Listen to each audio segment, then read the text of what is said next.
예수님께서는 누가복음 16장 앞에서 하나님과 재물을 겸하여 섬기는 것은 바리새인들처럼 외식을 행하는 것이다 라고 말씀하셨습니다. 당시 바리새인들은 부유한 자들이었다고 봅니다. 그래서 자신들의 부를 하나님을 잘 섬긴다는 의의 표식으로 생각을 했습니다. 그래서 그들은 부를 나누는 것보다 부를 쌓는 데도 관심이 많았습니다. 인간의 행복과 성공, 풍성한 재물의 소유는 그가 의롭다라고 하는, 그래서 하나님으로부터 축복을 받았다라고 하는 증거이기 때문에 그렇습니다. 바리새인들은 어떻게 해서든 사람들한테 뭔가 좋은 소리를 듣기를 원했고 의롭다 여김을 받기를 원했기 때문에 그들은 부를 쌓는데 많은 에너지와 관심을 가질 수밖에 없었습니다. 그리고 그 반대로 인간의 불행한 사건과 비극은 그가 죄인이라는 표식이고, 그래서 하나님은 그 인간을 기뻐하지 않는다 라고 하는 증거라고 믿었습니다. 그래서 가난한 자들이나 병든 자, 또 부정한 자들에 대해서는 그들을 긍휼히 여길 필요도 없고 재물을 나눠줄 필요도 없다라고 생각을 했어요. 그래야 그들은 자신들의 의를 내세우기 위해서 재물이 나가는 것을 막고 부지런히 부를 축적했습니다. 그러다 보니까 바리새인들은 하나님과 재물을 둘 다 추구해야만 했습니다. 사실 그들은 구제를 해도 사람들로부터 칭찬을 들으려고 했지, 잃어버린 자를 하나님께로 찾아오기 위해서 재물을 흘려보내는 일은 없었습니다. 한마디로 하나님께 증거를 받은 사람에게는 귀한 재물을 나눌 이유도 의미도 없다라는 거예요. 그런데 예수님께서는 그러한 생각과 그러한 행동을 하는 바리새인들을 향해서 하나님 앞에서 혐오스러운 자들이다 이렇게 표현했어요. 공동 번역으로는 가증스러운 자들이다 라는 표현이었어요.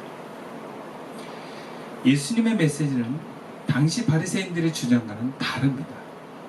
예수님은 하나님과 재물을 섬기는 것은 별개다, 둘 다 섬길 수 없다라고 얘기합니다. 근데 바리새인은 하나님과 재물은 같이 잡아야 된다라는 논리였어요. 예수님께서는 부가 반드시 의의 표식은 아니다, 또 가난과 질병도 죄의 결과가 아니다라고 주장하십니다. 그게 요한복음 9장 3절에는 이렇게 말씀하십니다. 태어날 때부터 맹인인 사람을 향해서 어떤 사람이 저 사람이 맹인인 것이 그의 죄입니까? 그의 부모의 죄 때문입니까? 라는 질문에 예수님이 이렇게 대답하세요. 예수께서 대답하시되 이 사람이나 그 부모의 죄로 인하는 것이 아니라 그에게서 하나님이 하시는 일을 나타내고자 하십니다. 이 예수님의 논리예요. 하나님께서 허락하시면 의인도 고난을 당할 수 있고 죄인도 부유해질 수 있다는 거죠. 가난하고 병들었다고 해서 반드시 그가 신앙이 없고 약하고 하나님으로부터 미움받는 것은 아니다라는 말씀입니다. 오히려 재물은 가난한 자들과 같은 잃어버린 자들을 돕는데 쓰여져야 한다라는 것이 주님의 말씀이에요. 이것은 결국 바리새인들을 의식하면서 하시는 말씀입니다. 또 오늘날 하나님도 섬기면서 재물을 붙들고 싶은 사람들에게 주시는 말씀입니다. 다시 말하자면 오늘 본문에는 안 나와 있지만 앞에 누가복음 16장 13절에 마지막 문장에 이렇게 말씀하셨습니다. 너희는 하나님과 재물을 겸하여 섬길 수 없느니라. 하나님과 재물을 함께 섬기는 자는 재물을 섬기는 자다라는 것입니다. 이것은 과거 이스라엘 백성이 출애굽을 할 때 가나안 땅에 정착할 때 하나님도 섬기고 우상도 섬기는데 그들을 향해서 너희들 우상 숭배자다라고 얘기하는 것 똑같은 거예요. 오늘날에도 하나님도 섬기고 재물도 섬기는 그리스도인이 많습니다. 하나님도 섬기고 가족도 섬기는 그리스도인이 많습니다. 사실은 재물을 섬기고 가족을 섬기는 우상 숭배자입니다. 이런 사람들을 향해 예수님께서는 그 다음에 나오는 부자와 나사로의 비유를 통해서 말씀하고 있습니다. 재물의 남용은 인간을 구원하지 못하고 오히려 멸망으로 인도한다라고 하는 내용입니다. 근데 여기서 예수님께서 비유로 드셨는데 뭔가 불편한 마음이 드는 게 하나 있어요. 부유한 자가 자기만을 위해서 호의호식하고 결국 고통당한다는 내용. 가난한 자가 결국 하나님의 품에 위로를 받는다고 하는 그 시기가 이 땅에서가 아니라 죽어서라는 거예요. 그래서 이 내용을 가만히 보다 보면 뭔가 불편한 느낌이 들어요. 우리는 자기 자신만을 위해서 호의호식하며 살던 부자는 죽기 전에 이 땅에서 고통받아야 된다. 그런 뭔가 막연한 기대가 있어. 그래서 뭔가 후회하는 죽음, 절망적인 죽음을 맞이하기 바랍니다. 사람들 그걸 원해요. 이 땅에서도 뭔가 처벌이 이루어지길 원해요. 반대로 이 땅에서 가난하고 무시당하고 고통당한 사람은 죽기 전에 뭔가 위로받고 회복이 일어나고 뭐 행복하게 살고 뭐 이런 걸 또 바랍니다. 이것은 예수 믿는 사람뿐만 아니라 예수 믿지 않은 사람들 다 그걸 원해요. 아니 예수 믿는 사람도 죽어서만 행복하고 천국 가기를 원하지 않습니다. 예수 믿는 사람도 뭔가 이 땅에서 행복하고 싶다라고 하는 공통점이 있어요. 우리가 만약에 예수를 믿었는데 이 땅에서 죽을 때까지 고생만 하다가 천국에서 위로가 있다. 좀 위로가 될 것 같아요. 뭐. 그런 삶 살고 싶은가요?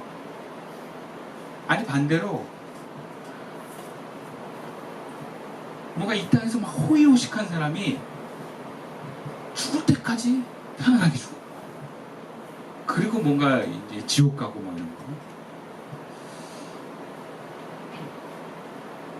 죽어서만 고통과 위로가 있다면 특히 의인들에게, 예수 믿는 하나님의 자녀들에게 이 땅에서의 삶이 무슨 의미가 있을까? 그냥 희생만 있는 걸까? 죽어서 위로받고 죽어서 뭔가 우리에게 하나님께 보상을 받는다면 여러분 그런 사람들의 가장 큰 소망은 빨리 죽는 거 아니겠어요? 어쩌면 우리처럼 오늘의 삶에 고통당하는 신앙인들이 거지 나사로처럼 이 땅에서 고생만 하다가 저 천국에 주님 품에 갔을 때 위로받는 거 이게 위로가 잘 안 될 수도 있어요.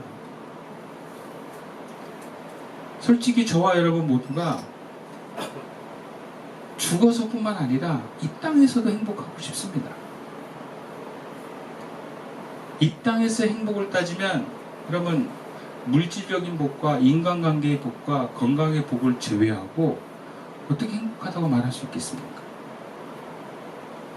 오히려 우리도 바리새인처럼 하나님을 섬기면서 재물도 뭔가 부족함이 없고 몸도 건강하고 사람들한테 인정받는 지위에 오르기를 바라는 삶 바라고 있지 않는가요? 아니 그걸 바라고 있다고 말은 못하지만 그런 게 없을 때 화가 나고 두렵고 뭐 짜증나지는 않는가요? 오늘 본문에서만 본다면 예수님의 말씀은 기쁘고 복된 소식이 아니라 슬프고 우울한 소식인지도 모르겠어요. 오히려 예수를 믿고 알게 된 게 어떻게 보면 참 불행이라는 느낌이 들 수도 있어요. 아이고 괜히 예수 믿었다. 대박이다. 뭐 이런 느낌이죠. 그래서 어떤 분은 예수 너무 믿지 마라. 예수에 미치지 마라. 그런 얘기를 해요. 죽어서나 위로받는다면 이 땅에서 가난하고 고통받는 선택을 하는 그리스도인들은 죽는 거 외에는 소망이 없습니다.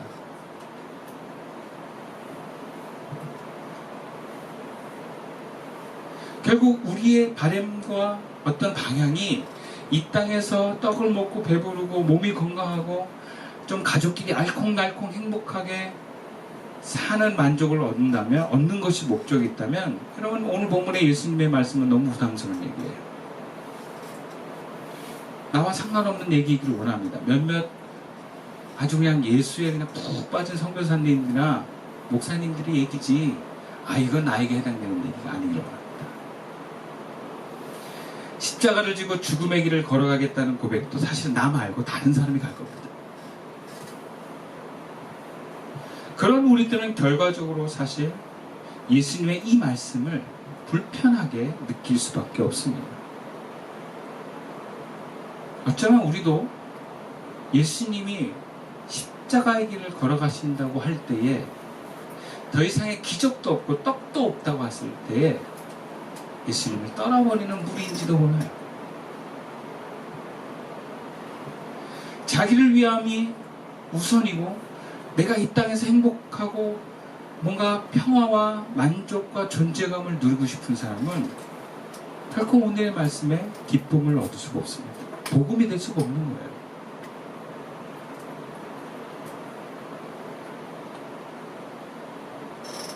특히나 죽음이란 것을 체감하지 않은 세대들에게 저승에서의 위로는 그렇게 크게 와닿지 않습니다. 만약에 우리가 어떤 전쟁 중에서 언제 죽을지 모른다, 그러면 천국이 되게 의미가 있어요. 그래서 전도도 전쟁 중에는 굉장히 전도가 잘 된다 그러고, 웬만하면 이 저승에서의 어떤 두려움이 경각심으로 죽음 위의 천국에 대한 소망은 클 것입니다. 그러나 오늘의 일상을 살아가는 우리들에게는 참 먼 얘기처럼 들려요.